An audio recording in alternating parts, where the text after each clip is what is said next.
Hi, everyone, and welcome to the Neil Haley Show's Freedom from Addiction segment. I'm excited to welcome to the program Reverend Winn Henderson. Winn, how are you? I cannot believe what we've gone through after we're talking about March, and we're marching into March. I couldn't believe it was March. Then how our lives just gone completely batty, crazy to how it's affected my family, how it's affected my business and where I want to grow my business, to even how it's affecting me as a broadcast journalist about where we're going because of this coronavirus. And I'm shocked.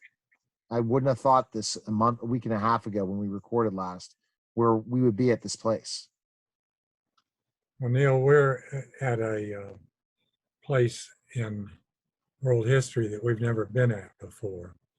And this can be absolutely terrible. It could ruin all the economies in the world. And, if that happens, what are we going to do? So I've got a report today, and I'm going to try to give you some information that will help point you in the right direction of what you can do and what you should not do. And as time goes on, maybe in a day, maybe in a week, when I get some more information, I'll bring it to you. So you want to remember to subscribe to my YouTube channel and tell your friends to subscribe to it also. So if something important comes up that you need to know about, you won't miss it. Yeah.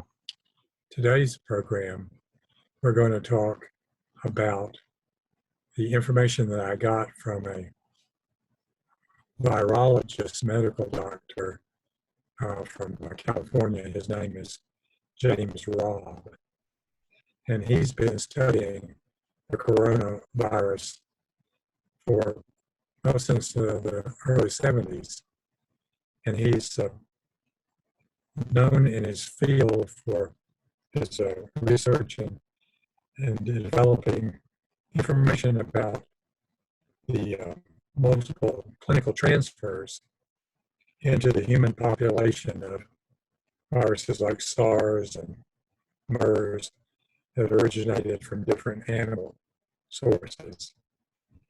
Now, the current projection for the expansion in the United States are only probable at this point due to continued insufficient worldwide data, but it is most likely to be widespread in the United States as early as mid to late March. And we're at mid-March right now. So what we're suggesting is that this may get a lot worse soon. So Dr. Robb in communication said, here's what he does and the precautions that he takes.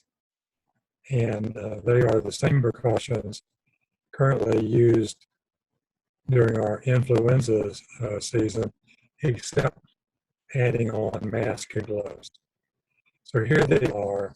There are 7 things that you ought to know about. You might want to get out a pen and write down the headings so that you'll remember them. First, no handshaking. You can fist bump, slightly bow, elbow pump, or whatever, but no handshaking. 2, only use your knuckle to touch light switches, elevator buttons, and the like. Lift the gasoline dispenser and hose with a paper towel or disposable glove.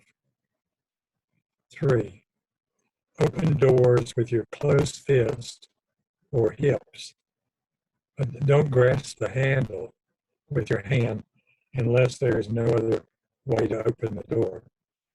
This is especially important in bathrooms, the post office, and commercial doors. 4, use disinfectant wipes at stores where they're available, including wiping the handle and child seat in buggies and If they don't have any wipes, bring your own wipes. 5, wash your hands frequently for 10 to 30 seconds with soap and wash them vigorously. If you don't have any soap, you want to have a hand sanitizer, but I understand that they're selling out, so you need to go by the store and pick up some. One report was that they were selling for as much as $600 at one vendor for a pack of hand sanitizers, and that is just obscene. It's terrible. So I mean, try to, yeah. go ahead. So try to get them, inexpensively. If you can't find them anymore, they're sold out. I went over to Dollar Store and found an alcohol-based isopropyl alcohol for $1, and it was 50%. Now you want to get at least 50% alcohol in a sanitizer that you're going to use.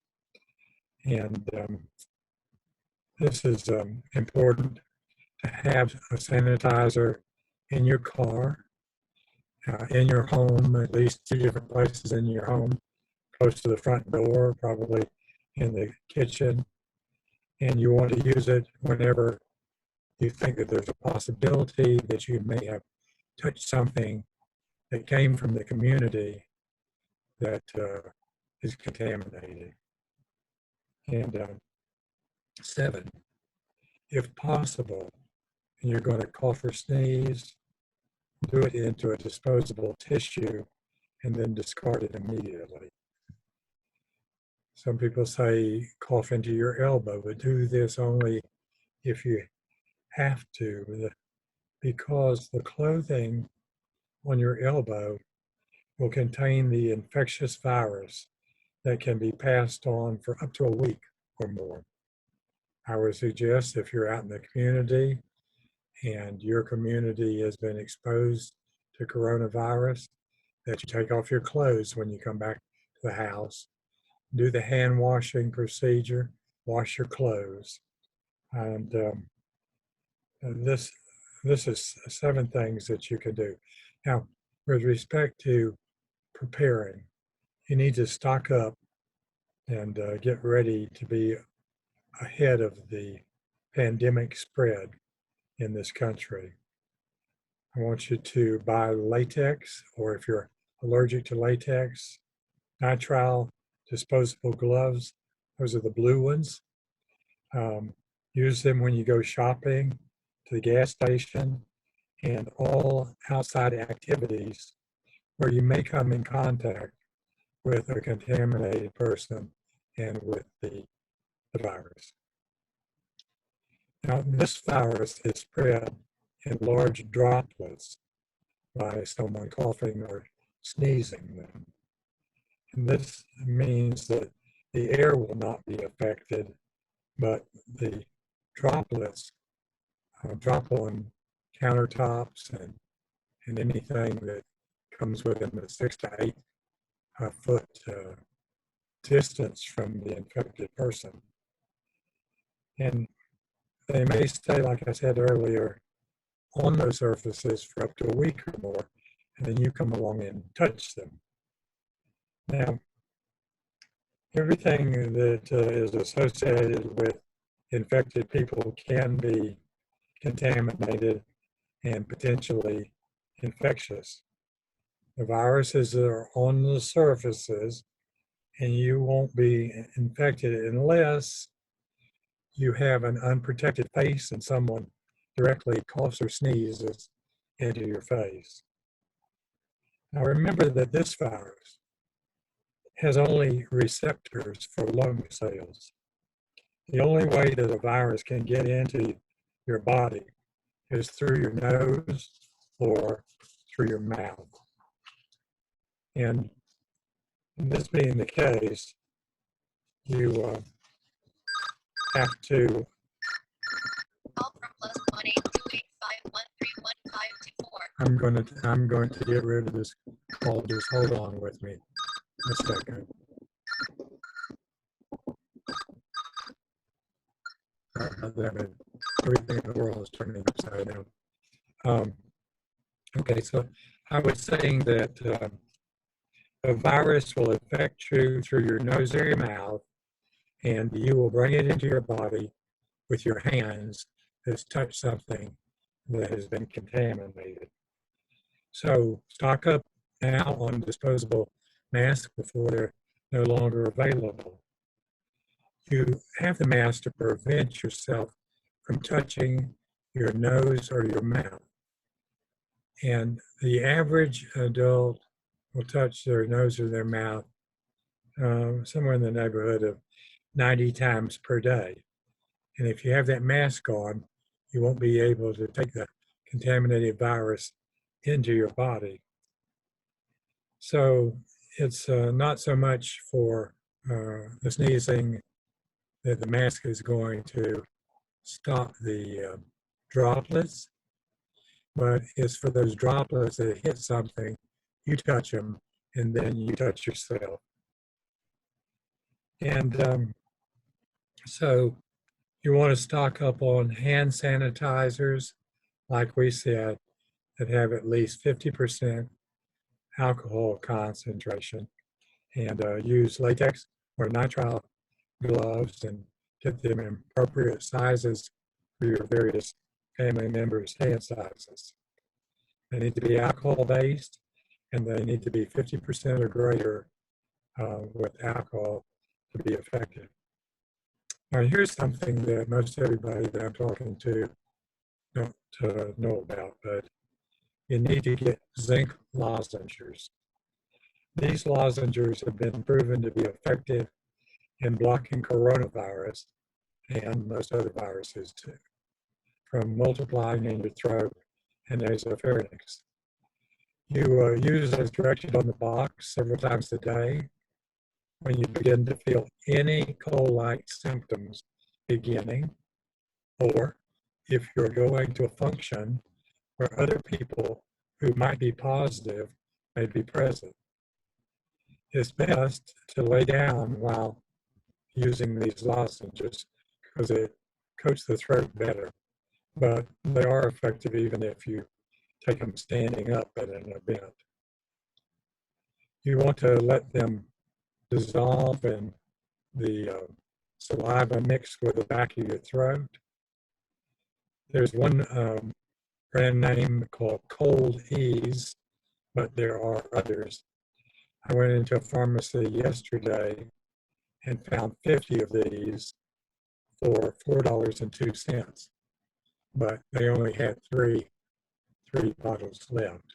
Oh, so don't delay on that. I think it's stocking up in everything, as you're saying, and it sounds like, to kind of summarize, and we'll continue to hear this great information, is you're hearing different things and you're thinking the worst, not the latter end of some people saying, don't worry about it, nothing, this is not good, this is no big deal. You're concerned about this virus and what it's going to do to the United States in the next 3 weeks. That's right, Neil, because we don't have any immunity to this virus. Once we get it, we don't have any specific medication that will fight it. And it may be a year before we get that. So in the meantime, we're at the mercy of the spread of this virus. And I, as many others do, hope that this pandemic will be reasonably contained, but I personally don't think it will be. Humans have never seen this animal-associated virus before, and like I said, they have no internal defense against it. Now, tremendous worldwide efforts are being made to better understand the molecular and clinical virology, and significant knowledge has been obtained, but there will be no drugs or vaccines available this year to protect us or limit the infection within us. And only symptomatic support is currently available, and the death rate is high. So during this potentially catastrophic pandemic, you are welcome to share any of this information supplied by myself or Dr. Rob. And I would just say good luck to all of us. You should subscribe to my podcast at www.freedomfromaddiction.libsyn.com to keep up with this rapidly changing threat. And that's the update for today, and I'll keep you advised as significant things come on that you need to know about. Well, it's concerning, and I'm heading to the grocery store tonight to stock up in a couple places and look at things that we could have that are that we can stock up for some time, but ultimately look at right now what food, because people are going crazy at certain grocery stores, and let's see what our president has to say in a couple hours that people have already heard, but we haven't yet, about this national state of emergency. And everyone needs to check you out at RevWinnHendersonMD.com, and I appreciate you coming by today. Yeah, Neil, let me just say that there are 300 and some million people in the country that are going to be thinking the same thing that you're thinking. And there's not enough supplies on hand to handle all of them. So take advice and prepare for the worst. Before it becomes craziness and you don't want to go out till we control it. So I appreciate you coming by, and hopefully better news next week. I hope so, Neil. All right. Okay. That was the Freedom from Addiction segment, everybody. Take care.